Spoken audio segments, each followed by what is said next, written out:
আমাদের কি হয় না এই দেখো কিছু বানানে আমাদের অসুবিধা আছে কিরকম আমরা লিখি মুন্ড মধ্যে নয়টা লিখি কখনো আবার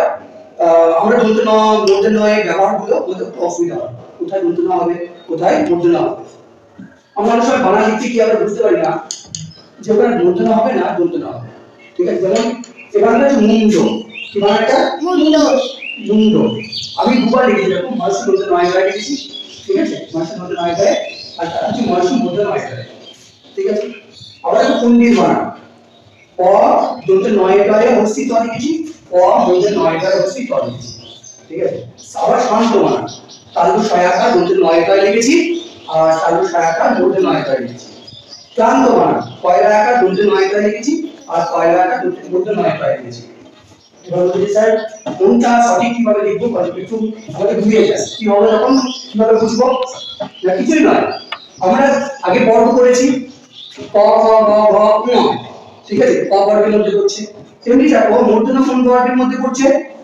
ট ঠ ড ঢ মূর্ধন্য ঠিক আছে আর দন্তের নাম কিসের মধ্যে পড়ছে ত আ দ ধ দন্তের নাম ঠিক আছে তাহলে আমরা যখন কাদের সঙ্গে এটা যুক্ত হবে মূর্ধন্য কাদের সঙ্গে যুক্ত হবে যখন আমরা ট পাবো ধ পাবো ড পাবো ধ পাবো ঠিক আছে এদের সঙ্গে মূর্ধন্য যাবে এদের সঙ্গে মূর্ধন্য আবার ত থ দ ধ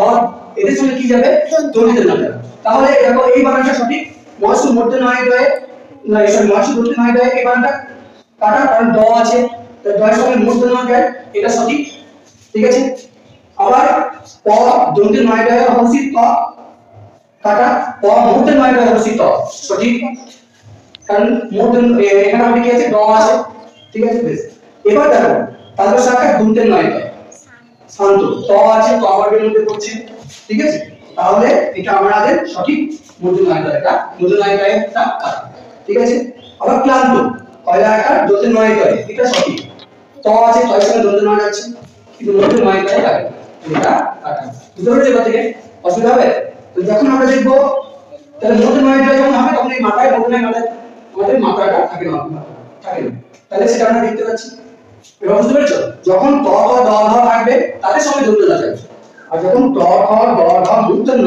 ত ঠ দ ধ থাকবে তখন তাদের সঙ্গে মূর্ধন্য বুঝতে পেরেছো